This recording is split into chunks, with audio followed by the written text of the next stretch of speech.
진짜 복받은 사람들 감사합니다. 우리는 계속해서 우리를 구원하시기 위해 이 땅에 사람의 몸을 입고 오신 예수님 이야기 듣고 있습니다. 이제 곧 성탄이 가까워오는데요. 성탄절을 크게 행사하는 것보다 매일 매주마다 우리 예수님 이야기를 잘 듣고 예수님이 우리에게 명령하신 말씀이 무엇인지를 잘 기억하면 됩니다. 우리는 바로 그 예수님으로 인해서 죄 사함의 은총을 받고 또 참된 복과 참된 안식, 그 영원한 하나님 나라를 소유한 하나님의 백성인 줄 믿습니다. 자, 그런데요, 그 복의 진정한 의미, 또 안식의 진정한 의미, 또 하나님 나라의 진정한 의미, 그것이 인간의 타락 이후로 너무나 많이 뒤틀려지고 또 본질을 상실하고 그래서 하나님을 제대로 섬기지 못했고 오히려 이방 우상들이 주는 그 복이 진짜 복인 줄 알고 그것을 하나님께 구하면서 살아가는 것. 그래서 하나님을 진노하시게 하고 하나님 마음 아프지게 할 때가 얼마나 많은지 모릅니다. 그러나 자비하신 하나님은요, 자기 백성을 향해서 길이 참으셔서 끊임없이 구원의 길을 열어주시죠. 우리가 새벽에 요즘에 읽는 사사기에 보면 어찌 그렇게 하나님 백성이 그 모양 그 꼴로 살아가는지 안타깝지만 하나님은 끊임없이 사사를 보내주시고 구원의 길을 열어주십니다. 그래서 예수님 오시기 이전에도요, 수많은 선지자를 보내셔서 그게 진짜 복이 아니다. 그게 진짜 안식이 아니라 거기 가서 안식 얻는 게 아니라 내 안에 있어야 진짜 평안이고 안식이다. 그렇게 책망도 하시고 달래기도 하시고 때로는 정말 말을 안 들으면 포로로 잡혀가게도 하시면서 구원 역사를 이끌어 오셨습니다. 그러다가 자기 멋대로 살다가 만신창이가 되어서 거기서 그 자리에서 그 포로 생활 가운데 또 하나님을 찾으면 하나님은 또 긍휼의 마음이 발동해서 구원의 길을 열어주시고 또 다시 살 길을 열어주시는 것, 마침내 예수님을 보내주시는 것, 그것이 바로 우리가 읽는 그 성경 이야기인 줄 믿습니다.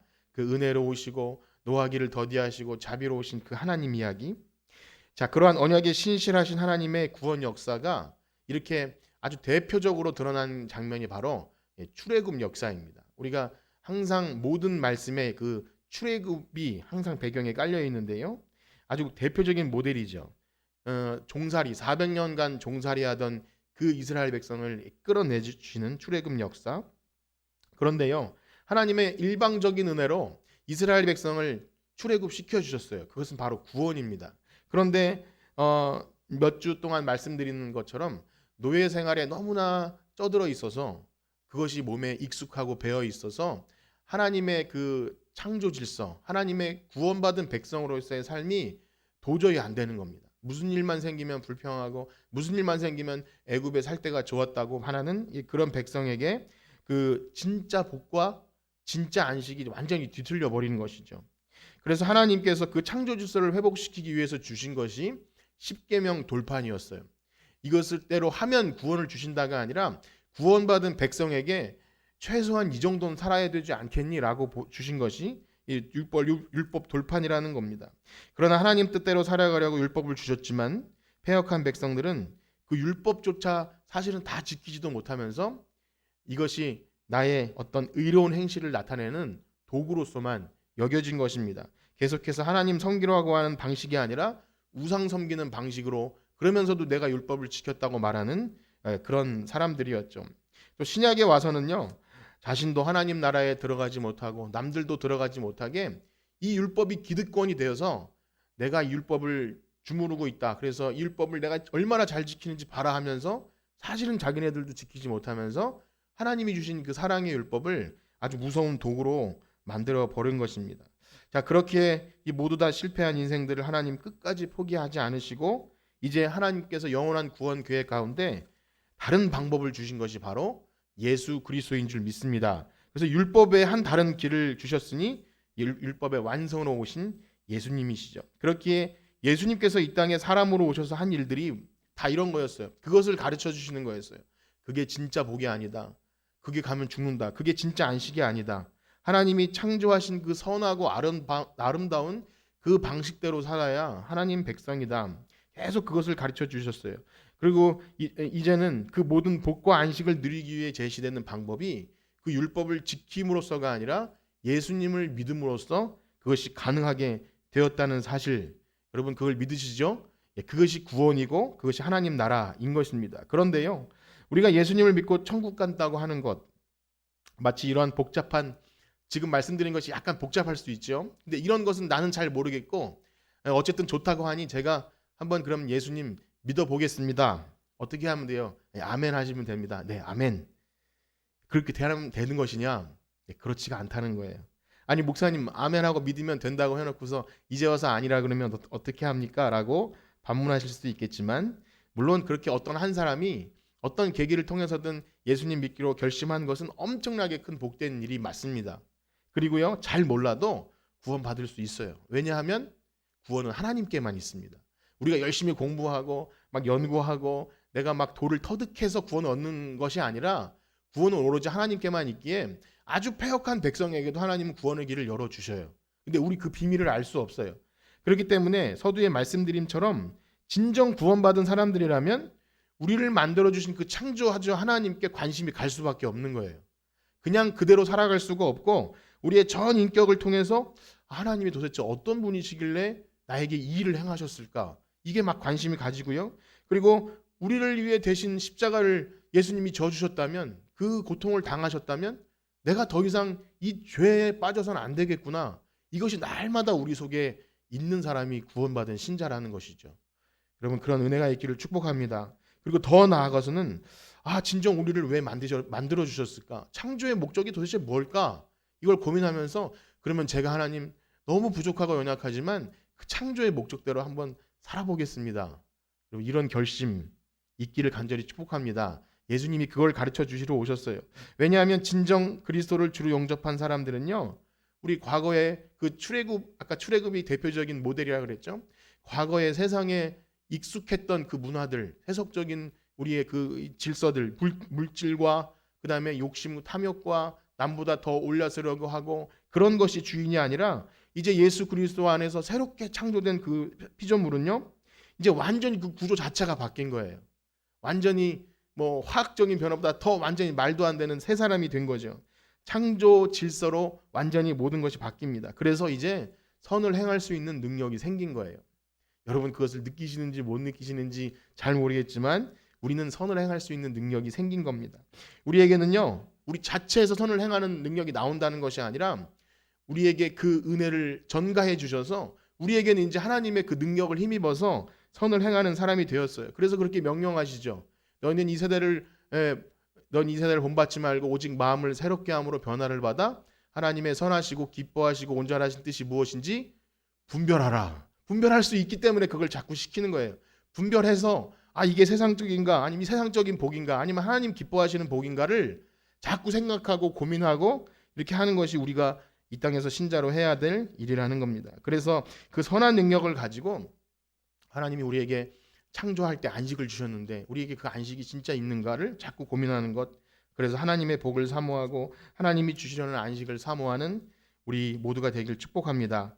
자, 그래서 만약 이것을 알지 못하고 적당히 그냥 종교 생활 하듯이 어느 뭐 불교에 가든 절에 가든 아니면 뭐 어디 사원에 가든 아니면 어떤 거기 가듯이 교회 왔다 갔다 하면, 그러면 복 받을 것이라고 생각하는 그런 믿음을 가지고 있다면 금방 한계에 부딪혀요. 출발은 그럴 수 있다고 칠 수 있으면 거기에 계속 거기에 머물러 있다면 한계에 부딪히는데, 이런 것이죠. 이건 정말 아닌 것 같은데 내가 교회 다녔는데도 불구하고 왜 내 삶은 이 모양 이 꼴이지? 그러면서 왜 교회 나왔는데 시험을 당하는 것이지? 그러다가 교회 여러 가지 부정적인 모습이 나에게 부각되고 사람들에게 상처를 받고 시작하면 이러저러한 일로 말미암아 신앙이 사그러질 수밖에 없습니다. 내가 이러려고 교회 나왔나? 특히 요즘처럼 코로나 위기로 신앙생활이 어려워지고 또 사회적으로 교회가 욕을 먹고 그러면 자연스럽게 멀어집니다. 아닌가 보다 이런 생각이 드는 거죠. 그런 여러분 평균과 통계에 들어가지 않기를 축복합니다. 이 줄어드는 것, 또 뭐 이렇게 뭐 알곡과 쭉정이 뭐 이런 얘기할 때 그 흐름에 들어가지 않기를 축복합니다. 그렇게 어떤 식으로든 교회에 나오고 교회의 좋은 점을 보고 또 사람들이 좋고 나에게 좀 도움이 되는 것 같고 내가 좀 마음이 평안해지는 것 같고 그래서 어떻게든 교회에 몸을 담게 되었지만, 만약 이 참된 진리를 발견하지 못하면 시간의 문제이지 언젠가는 포기하게 되는 것입니다. 교회에 몸담고 있었던 세월이 얼마가 되었든 상관이 없어요. 교회에서 얼마나 많은 일을 하고 또 헌금을 많이 하고 봉사를 많이 했던 것은 아무 관련이 없이 성경이 말하는 참된 복과 안식을 그리고 그 영원한 하나님 나라에 대한 소망함이 구체적이지 않으면 언제든지 무너질 수 있다는 것입니다. 이건 너무나 무서운 사실입니다. 그러하기에 예수님은 이 땅에 계셨던 짧은 시간 동안 계속해서 강조하시면서 가르치신 것이 바로 이거예요. 물론 방황하면서 정말 갈 길을 몰라 이 기진하는 영혼들에게, 소외받는 사람들에게 병도 고쳐주시고 먹을 것도 주시고 막 신비로운 일도 보여주셨지만 결국 그 사람들도 모두 제자가 된 것은 아니었습니다. 그래서 지난주에는 제자 뽑는 일을 하셨죠. 그래서 본격적으로 하나님 나라의 진리를 선포하시는 예수님은요, 이 말씀을 모든 사람이 아닌 오늘 제자들에게 이 말씀을 하시는 것을 봅니다. 그러므로 바라고 소망하는 것은요, 여기 모인 여러분들 모두가 그런 예수님의 제자 되시길 축복합니다. 많은 무리들이 아니라, 그냥 왔다 돌아가는 무리들이 아니라 정말 예수님의 제자, 제가 할 수 있는, 드릴 수 있는 말씀은 그거밖에 없습니다. 저는 그저 믿음을 가지고 선포하는 것뿐이지 저에게는 아무런 능력이 없거든요. 그저 하나님의 말씀이 살아있고 운동력이 있어서 여러분 안에 거하시는 성령님께서 가르치시고 깨닫게 하셔서 정말 내가 예수님 말씀에 순종해야지, 그런 제자가 되어야지 하는 그러한 결심이 있기를 간절히 축복합니다. 자, 이제 오늘 본문에 들어가기에 앞서서 지난주 제자들을 선택하시고 그 이후에 있었던 일들을 잠깐 보실 텐데요. 우리 누가복음 6장 17절에서 19절까지 말씀을 한번 읽어보겠습니다. 누가복음 6장 17절에서 19절 시작. 예수께서 그들과 함께 내려오사 평지에 서시니 그 제자의 많은 무리와 예수의 말씀도 듣고 병고침을 받으려고 유대 사방과 예루살렘과 두로와 시돈의 해안으로부터 온 많은 백성이 있더라. 더러운 귀신에게 고난받는 자들을 고침과 받은지라. 온 무리가 예수를 만지려고 힘쓰니 이는 능력이 예수께로부터 나와서 모든 사람을 낫게. 아멘. 여러분 읽으신 대로 예수님은 산에서 기도하시고 제자들을 그 산에서 선택하시고 이제 평지로 내려오십니다. 산이라고 하는 장소는 산기도도 있지만 하나님을 집중하게 하죠. 다른 어떤 물건이나 건물이나 어떤 것이 없이 하늘을 바라본다는 것은 굉장히 상징적으로 하나님께 집중하는 장소이고 거기서 이 중요한 제자를 뽑는 일을 하셨습니다. 그러나 이제 거기 계속 있을 수 없는 거죠. 내려와서 이제 일을 해야 하는 겁니다. 그래서 우리가 잘 부르는 찬송가에서도 밤 깊도록 동산 안에 주와 함께 있으려 하나, 그 다음에 어떻게 되죠? 험한 세상에 할 일 많아서 날 가라 명하신다. 그 찬송처럼 믿음의 사람들은요, 교회 안에서만 신자가 아닙니다. 또 기도원에서만 기도가 아니고 그냥 마음으로만 믿을래요, 그게 아니라 바로 주께서 가라고 명령하신 세상에서 그 믿음의 내용을 삶으로 전하는 그러한 것이 제자인 줄 믿습니다. 그러하기에 교회용 신자가 되어서는 안 됩니다.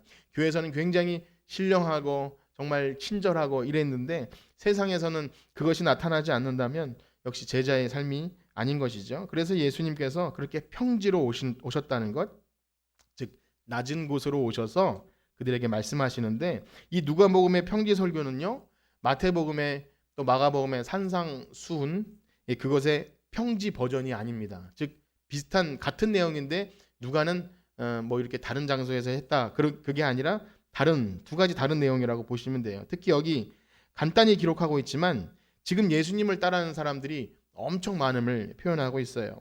유다와 예루살렘과 두로와 시돈의 해안, 이 모든 사람들, 즉 유대 사람뿐만이 아니라 이방인들조차 그때 세계관으로는 그 사람들이 모였다는 것은 뭐 전 세계는 아니겠지만 그 근방의 모든 사람들이 모였다는 거예요.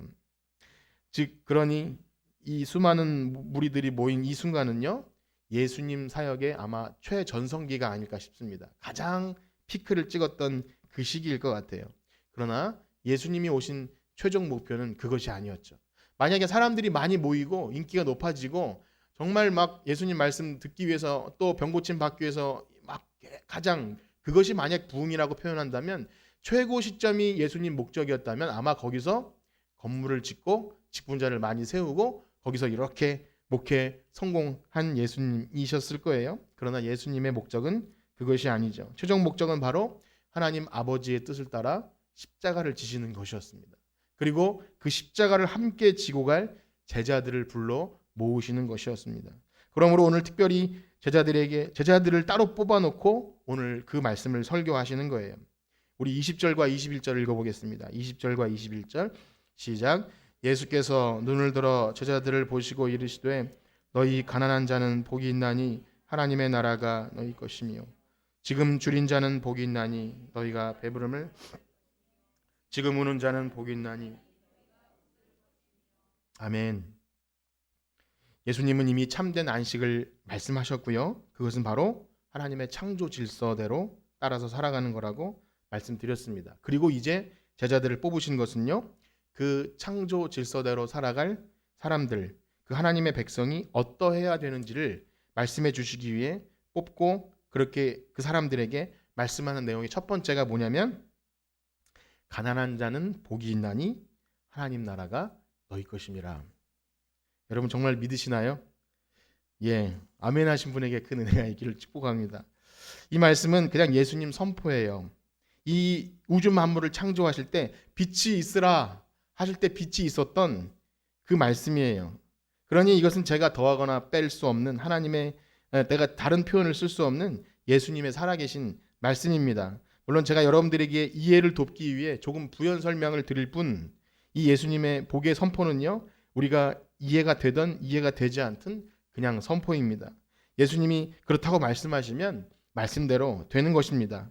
그래서 하나님께서 이것을 생각하시면 좋아요. 모세에게 그리심산과 에발산에서, 그리심산에서는 복을 선포하고 에발산에서는 저주를 선포하고 하시면서 이스라엘 백성들아 너희는 복을 받을지 저주를 받을지 너희들이 선택해라.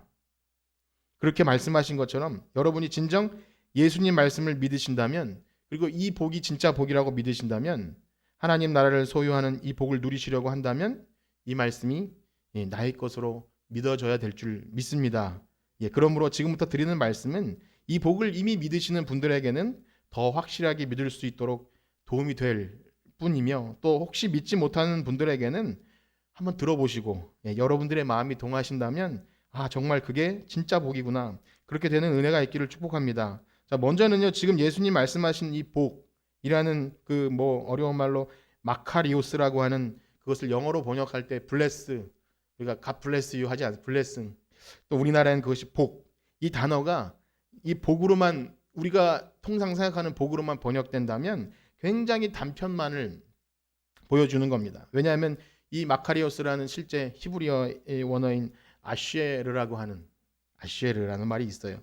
그 복은요, 세상에 주는 기쁨과 행복과 그 평안과 부요함, 물질적인 환경으로 인해 누리게 되는 거기에 국한되지 않습니다. 즉 그것도 포함하는 것은 맞지만 아주 더 근본적으로 우리를 창조하신 하나님 안에서 누려지는 복, 그래서 우리를 창조하시고 보시기 심히 좋았더라 하고 복 주신 그 복, 그래서 하나님께서 이스라엘 백성에게 이스라엘 백성아 너는 행복자로다 했던 그 복이 바로 하나님 안에 거하는 복입니다. 그리고 예수님이 말씀하시는 이 복이 지금 그 복입니다. 그래서 성경에 말하는 복은 그거예요.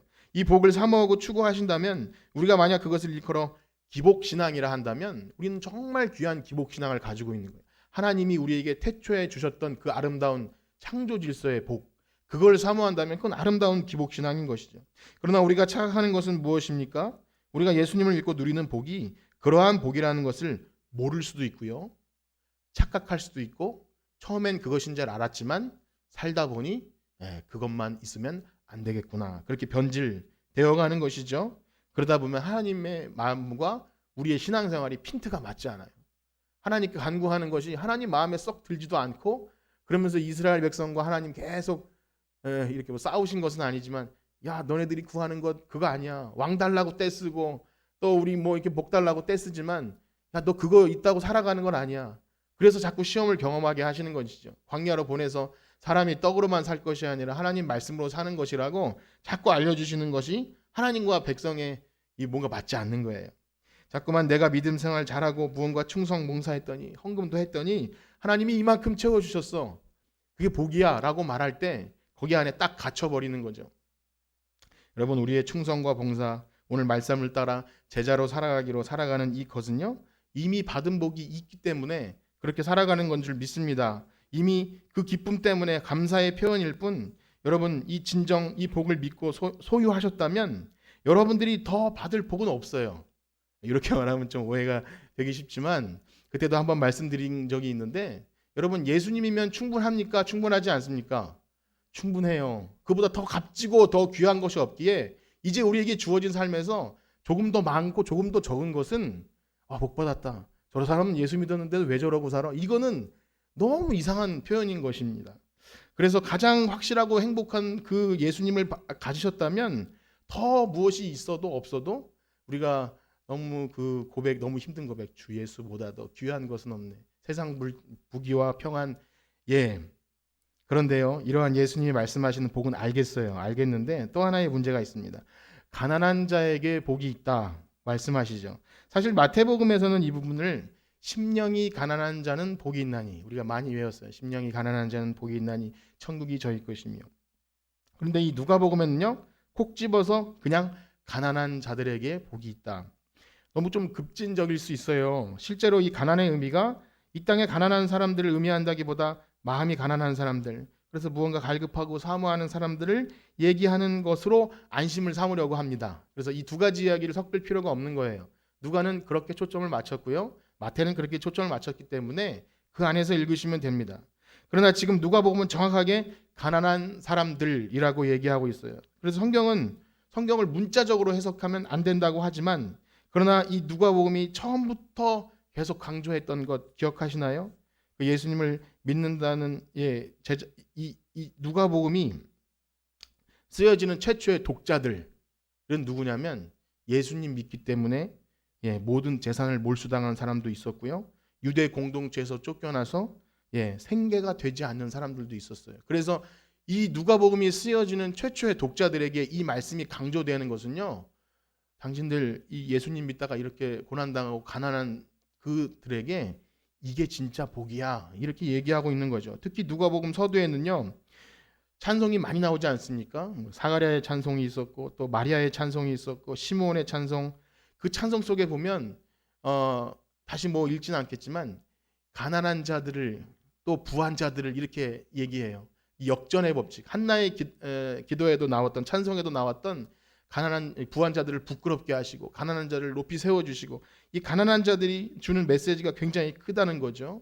그리고 예수님 취임 설교에서도 역시 이사야 61장을 이렇게 인용하시면서 이제 가난한 자들에게 복음이 전해진다. 그러한 가난에 대해서 굉장히 초점이 많이 맞춰져 있어요. 그러하기에 이 누가복음을 쓴 저자 누가는요, 사도행전을 쓸 때 초대교회의 대표적인 모습을 이렇게 표현합니다. 우리 사도행전 2장 45절 46절을 한번 읽어보겠습니다. 사도행전 2장 45절 46절 시작. 또 재산과 소유를 팔아 각 사람의 필요를 따라 나눠주며 날마다 마음을 같이하여 성전에 모이기를 힘쓰고 집에서 떡을 떼며 기쁨과 순전한 마음으로 음식을 먹고. 왜 이것이 교회의 대표적인 모습이었을까요? 찬송하고 전도하고 이런 것보다 자기의 소유를 팔아 각 사람의 필요를 나눠주고 날마다 마음을 같이하고 모이기를 힘써서 떡을 떼며. 왜냐하면 예수님을 따르는 것 자체가 그들에게는 굉장히 혹독한 대가를 치러야 했습니다. 재산이 몰수당한 사람도 있었고 정말로 매 맞고 돌 맞고 죽는 사람도 있었어요. 제자들의 삶이 그러하였고요, 예수님 주변에 모인 빈민들이 정말 가난한 사람들이었습니다. 소외된 사람들, 고아나 과부, 그렇게 힘없고 가난한 사람들, 기댈 곳조차 없는 사람들이 예수님 주변으로 모여들었어요. 그래서 초대교회가 집사님들을 뽑은 이유는 바로 가난한 자들에게 구제를 하기 위한 것이었습니다. 왜냐하면 실제로 은혜 받은 성도들, 정말 하나님이 주시는 복이 무엇인지 아는 사람들은 내가 이 물질을 소유함으로 복의 증거라고 더 이상 여기지 않기 때문에 내가 이것을 하나님이 왜 주셨을까를 은혜 받고 고민하다가 내가 이거 내 것이 아니구나, 그렇게 고백하면서 서로 나눴다는 거죠. 이런 자기 소유, 나눔, 이런 얘기 나오면 벌써 머리에 살짝 긴장이 되시죠? 혹시 저 목사님이 저러다가 우리 집에 있는 거 다 가져와서 우리 초대교회 한번 초대교회처럼 한번 해봅시다라고 할까봐 걱정되시는 분은 없으시겠지만 여러분 사랑하는 성도 여러분 그런 말씀은 절대 결단코 하지 않으니 걱정하시기 마시기 바랍니다. 오늘날 우리 어떤 교회 목사님이 그렇게 한다고 하면 아마 신문에 나올 수도 있을 것 같아요. 아주 특별한 경우가 아니고서는 아마 그렇게 하면 저 목사님 무슨 공산주의 아니야 하면서 색안경을 끼고 볼 수도 있습니다. 그런데 만약 제가 진짜 우리 초대교회처럼 한번 해볼까요? 라고 이것을 요구할 때 가장 걱정되고 부담스러운 분은 누굴까요? 많이 가진 사람이 제일 걱정될 거예요. 적게 가진 사람은 내심 웃음을 감추고 말씀이 맞죠. 이렇게 할 수 있다는 겁니다. 그래서 예수님께 어떤 부자 청년이 찾아온 적이 있었죠. 선생님, 저는 율법도 굉장히 잘 지키고요. 저는 선을 행했고요. 이렇게 가난한 자도 도와줬어요. 그럼 제가 더 부족한 것이 있습니까? 할 때 예수님 뭐라고 하십니까? 그 사람이 부자인 줄 아시고 너 가진 거 다 팔고 가난한 사람에게 나눠주고 그때 나를 따라라. 이렇게 말씀하실 때 그 부자 청년이 어떻게 합니까? 주랭랑을 칩니다. 저는 괜찮습니다. 저는 여기가 천국인데요. 저는 이것만 가지고 충분히 행복합니다. 하나님 나라를 그가 소유할 수 없었죠. 그래서 가난하다는 것은 그저 물질과 연결하지 않고 심령이 가난해야지. 물질이 있어도 마음이 가난하게 살면 돼라고 그렇게 강조하지 않아도 결코 물질의 가난과 마음의 가난은 뗄래야 뗄 수가 없는 것입니다. 물론 예수님이 가난 자체를 미화하신 게 아니에요. 가난이 구원의 조건이라고 말씀하신 것도 아니고요. 가난하고서도 충분히 나쁜 사람이 있을 수 있어요. 부자인데도 착한 사람도 있을 수 있습니다. 그래서 가난한 자 천국, 부한 자 지옥 이 얘기를 하시는 것은 더더욱 아닙니다. 부를 저주라고 말씀하시지도 않았고요. 이 세상에 하나님이 주신 소유는 하나님께서 우리에게 맡기신 것대로 하나님 나라를 위해서 충분히 사용할 수 있는 것입니다. 가난이 구원의 조건도 아니고 부자가 지옥 가는 것, 그 말씀을 하시는 것이 아닙니다. 그리고 사실 이 부자와 가난한 누가 정하는 것 아니지 않습니까? 그냥 대충 상대적인 것이잖아요. 너무 다행인 것이죠. 이것이 상대적이라는 것이. 여기 계신 분 중에서 아마 자산이 제일 많으신 분들도 제가 알기론 강남에 아파트 몇 개 가지시는 것과 비교하면 거지는 아니겠지만 가난하다고 비교적 가난하다고 표현할 수도 있을 것 같아요. 이게 다행인 거죠. 누가 얼마부터는 부자라고 정해준 것은 없잖아요. 그죠? 세계의 가장 유명한 부자와 비교하면 상대적으로 우리는 덜 부자라고 표현하지 않고 저 사람보단 가난해 라고 표현할 수도 있을 것 같습니다. 그래서 이런 생각이 들어요. 도대체 때로는 없는 사람들이 국민 중에 2% 내야 되는 종부세를 왜 두려워하는지 알다가도 모를 일입니다. 거기다가 이거 내 거 뺏어서 나눠주냐 이런 식으로 갖다 붙이는 것은 조금 사실을 호도하는 것이죠. 혹시 아주 모를 미래에 나도 종부세 낼 만큼 부자가 될 가능성이 있기 때문에 그 법을 반대해야 돼라고 말하면 이해는 되겠지만 아마 예수님 다시 오시기 전까지 전 종부세 낼 일도 없을 것 같고요. 저도 종부세 한번 내봤으면 좋겠다는 생각이 그냥 농담처럼 드립니다. 그래서 아마 부자가 안 될 수 있을 것 같아요. 그런데요, 오늘 24절에서 26절을 우리가 읽지 않았지만 가난한 자와 줄인 자 그리고 우는 자에 대한 복과 예수님이 대조돼서 말씀하신 것이 있는데 부유한 자, 배부른 자, 웃는 자들에게는 화가 있을 거라고 또 말씀하세요. 의도가 있는 것이죠.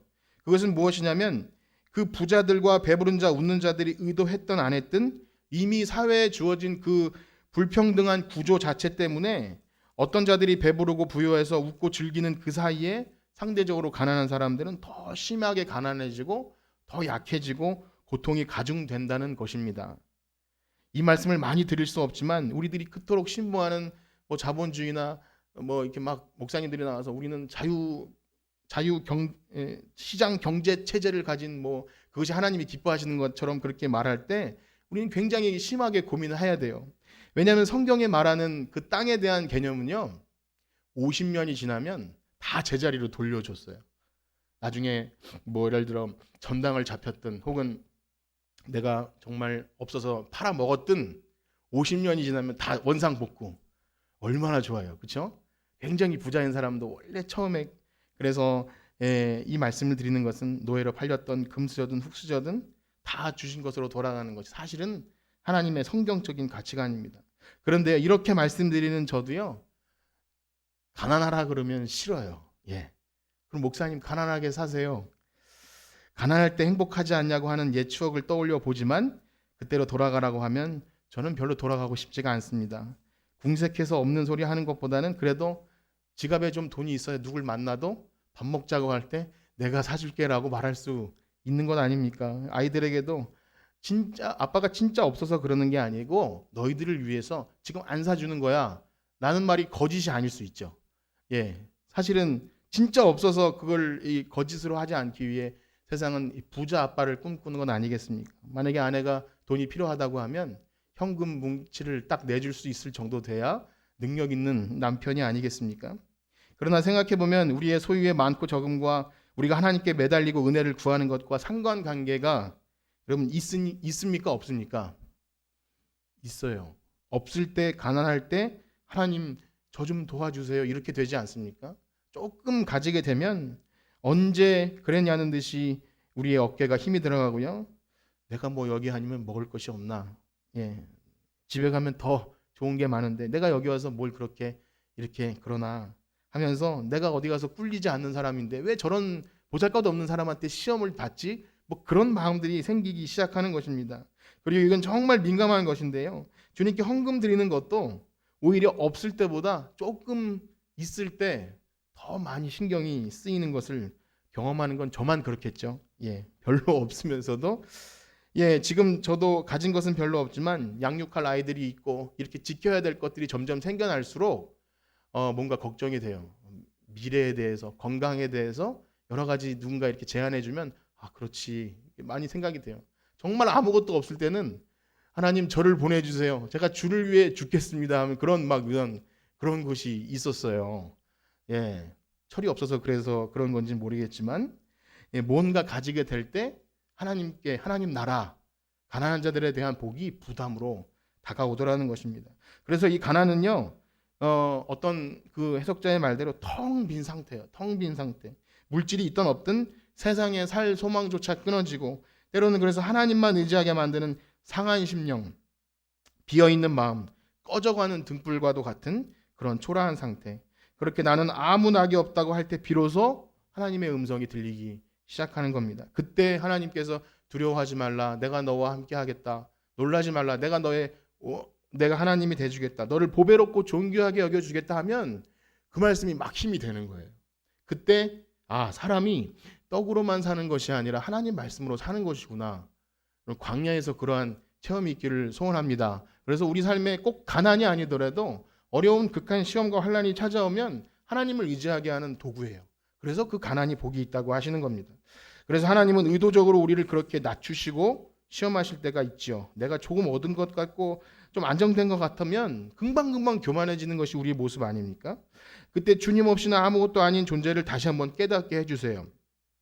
나는 정말 없어진 줄 알았는데 내 아픈 부분을 다시 건드리시고 또 좌절도 경험하게 하고 그래서 옛적을 기억하게 하십니다. 난 정말 쓸데없고 추한 자였는데 하나님 나를 사랑하셔서 이렇게 불러주셨는데 내가 뭐라고 목이 곧아져서 이 목이 뻣뻣한 그런 사람이 되어서 낮추실 때 다시금 마음의 가난을 경험하게 되는 것이죠. 그리고 마지막으로 우리가 예수님을 진정된 구주로 모시고 제자된 삶을 살아갈 때 우리는 예수님 이름 때문에 당하게 될 고난들이 있습니다. 우리 22절에서 23절 한번 같이 읽어보겠습니다. 22절에서 23절 시작. 인자로 말미암아 사람들이 너희를 미워하며 멀리하고 욕하고 너희 이름을 악하다 하여 버릴 때에는 너희에게 복이 있도다. 그날에 기뻐하고 뛰놀라. 하늘에서 너희 상이 크며 그들의 조상들이 선지자들에게 이와 같이 하여. 아멘.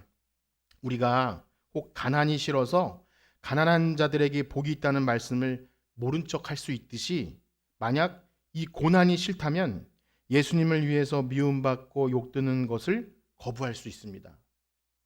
즉 가난한 자들의 복이 싫어서 저는 그냥 부유하면서도 예수님 잘 믿을래요.